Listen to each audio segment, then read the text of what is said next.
पुराण लक्षण, कलिकाल का प्रभाव तथा राजर्षि वसुदान के यज्ञ में प्रकट हुई कपिला और नर्मदा के संगम का महात्म्य। मार्कंडेय जी कहते हैं, राजन, सर्ग, प्रतिसर्ग, वंश, मनवंतर और वंशानुचरित ये पुराण के 5 लक्षण हैं। कलयुग में मनुष्य प्रायः असमर्थ और अल्पजीवी होंगे, बुद्धिहीन तथा दुराचर परायण होंगे। स्वाध्याय, वषट्कार, तप और यज्ञ आदि कोई भी सत्कर्म उनके द्वारा न होगा। वे स्त्रियों की कामना रखने वाले और विषय लोलुप होंगे। ब्राह्मण सकाम भाव से ही कर्म करने वाले और याचक होंगे। सदा दान लेंगे और परिवार के भरण पोषण में ही आसक्त रहेंगे। स्त्रियों के प्रति आसक्ति होने के कारण वे आत्मा को नहीं जानेंगे। धर्मिष्ठ और तपस्वी भी कुकर्म करेंगे। कलिकाल आने पर अधिकांश लोग वाम मार्गी और दिगंबर हो जाएंगे। सब प्रजा एक वर्ण की हो जाएगी। राजा म्लेच्छ होगा।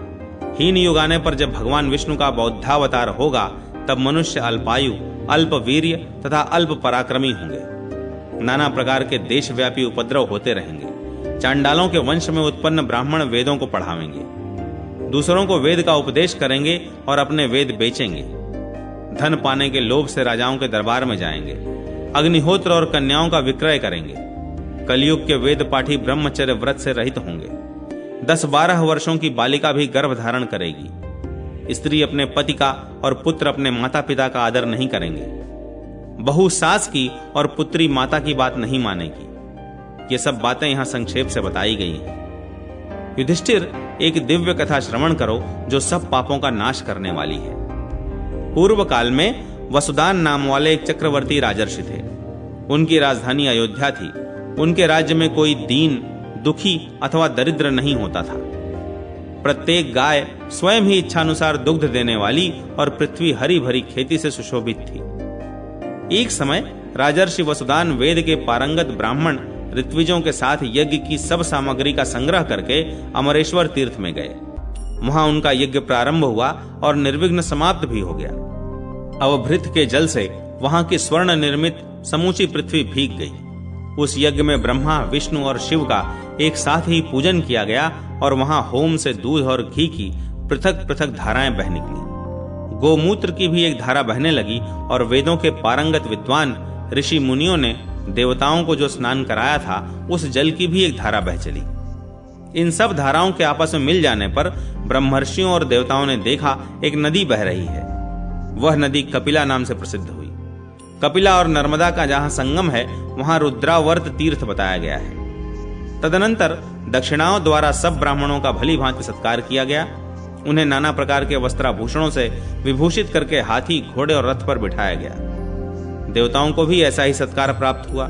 सब देवता संतुष्ट होकर राजर्षि वसुदान से बोले, महाभाग, इस यज्ञ से हम बहुत प्रसन्न हैं, तुम कोई वर मांगो। वसुदान बोले, देवताओं, नर्मदा और कपिला के संगम में स्नान करके जो मनुष्य महादेव जी की पूजा करते हैं, वे दिव्य विमानों द्वारा स्वर्ग लोक में जाएं, और जिनकी यहाँ मृत्यु हो वे पुनः संसार में जन्म न लेकर मुक्त हो जाएं। देवताओं ने कहा, राजन, तुम्हारे सभी अभीष्ट मनोरथ यथेष्ट सफल होंगे। ऐसा कहकर सब देवता अपने अपने विमान पर आरूढ़ हो प्रसन्नता पूर्वक स्वर्ग लोक को चले गए। राजर्षि वसुदान भी वेद वेदता ब्राह्मणों के साथ परम आनंद से युक्त हो अयोध्यापुरी में लौट आए।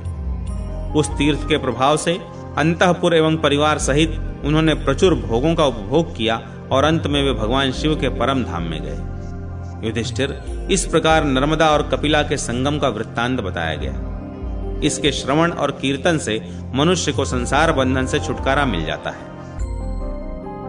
अमरावती में भगवान का दैत्य सूदन रूप से निवास तथा वहां के अन्यान्य तीर्थों और शिवलिंगों का महात्म्य। मार्कंडेय जी कहते हैं, महाराज, नर्मदा के दक्षिण और कपिला के पश्चिम तट पर भगवान विष्णु की मनोहर पुरी अमरावती है, जिसमें भगवान लक्ष्मीपति कोटि कल्प और युगों तक निवास करते हैं। प्राचीन काल में देवताओं और असुरों के युद्ध में देवकंटक दानवों द्वारा सब देवता परास्त हो गए।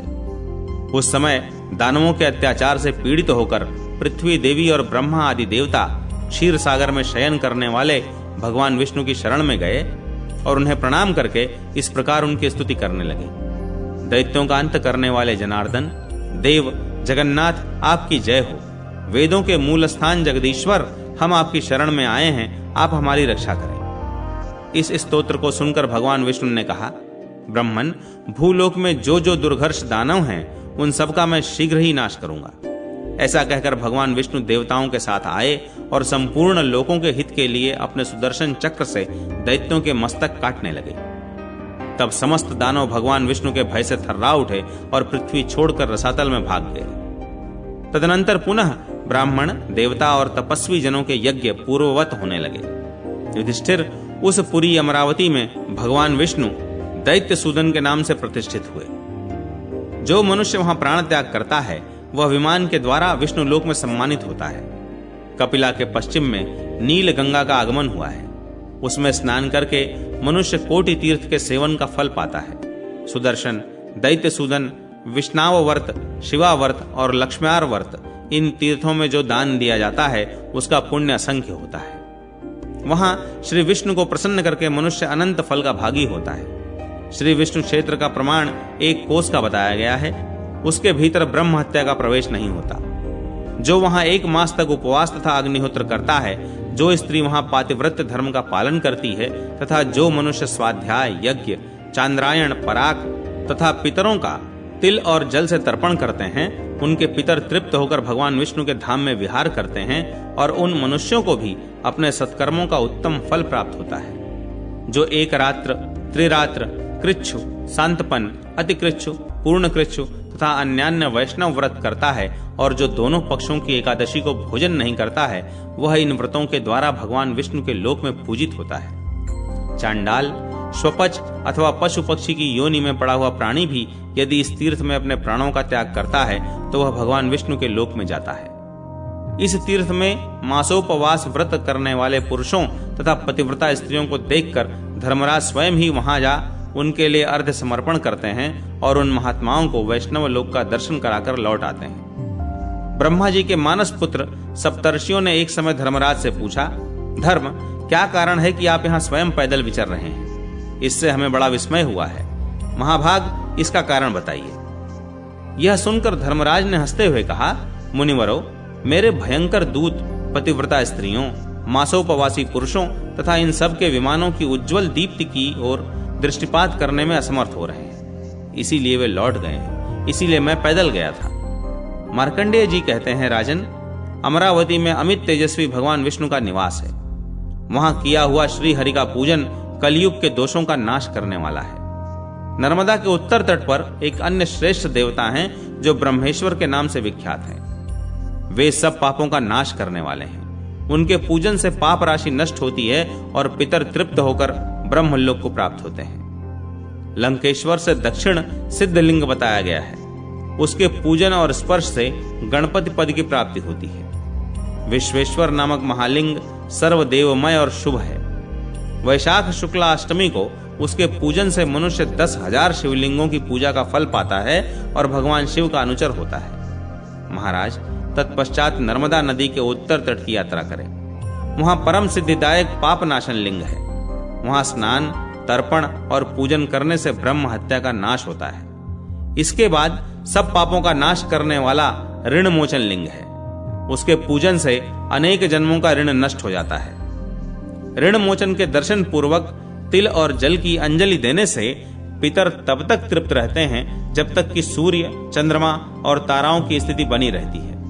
नर्मदा और चूर के संगम में शास्त्रोक्त रीति से स्नान करके संगम के जल और बिल्व पत्र से जो महादेव जी को स्नान कराता और उनकी पूजा करता है, उसकी उमा महेश्वर धाम से कभी पुनरावृत्ति नहीं होती। चतुष्केश्वर नामक एक सिद्ध लिंग है जो आंवले के फल के बराबर है। देवता और दैत्य उसका पूजन करते हैं। मनुष्य उसे नहीं देख पाते। जो परम धार्मिक पुत्र उस तीर्थ में श्राद्ध करता है, उसके पितर महाप्रलय काल तक तृप्त रहते हैं। चरु नाम वाली नदी यज्ञ पर्वत से निकली है। पूर्व काल में अपने पुरोहित बृहस्पति जी के साथ देवराज इंद्र ने यहाँ यज्ञ किया था। तब से लोक में समस्त देवताओं द्वारा इसकी परम पवित्र महिमा का गान किया जाता है। वहां दारुवन नाम से विख्यात एक तीर्थ है जो पृथ्वी पर सबके द्वारा सेवित होता है। त्रेता में 60,000 तपस्वी मुनियों ने उस तीर्थ में निवास किया था। वे सभी कंद मूल फल का आहार करने वाले और अग्निहोत्र परायण थे। इस तीर्थ के प्रभाव से उन्हें ब्रह्मलोक की प्राप्ति हुई है। दारुवन में सब पापों का नाश करने वाला एक शिवलिंग है जिसके पूजन से मनुष्य गणपति होता है। वहीं सर्वदेवमय शुभ विमलेश्वर लिंग है। वहां स्नान करने से मनुष्य स्वर्ग में जाते हैं और जो मरते हैं उनका पुनर्जन्म नहीं होता। उस तीर्थ में देवता और असुर सबको निर्मल करके पिनाकधारी महादेव अपने धाम में ले जाते हैं। जो वहां तिल, जल और पिंड दान देकर पितरों को तृप्त करता है वह भगवान महेश्वर के परम धाम को जाता है। युधिष्ठिर, विमलेश्वर लिंग को तुम साक्षात महेश्वर ही समझो। वहीं एक व्याघ्रेश्वर लिंग भी है जहां व्याघ्री को स्वर्ग लोक की प्राप्ति हुई थी। उस तीर्थ में तिल, जल और हविष्य का पिंडदान देने से पुत्र अपने पहले और पीछे की 100 पीढ़ियों का उद्धार कर देता है और स्वयं जब तक 14 इंद्र व्यतीत होते हैं तब तक वरुण लोक में निवास करता है। व्याघ्रेश्वर देव के पूजन, कीर्तन और श्रवण से मनुष्य इंद्र लोक को प्राप्त होता है।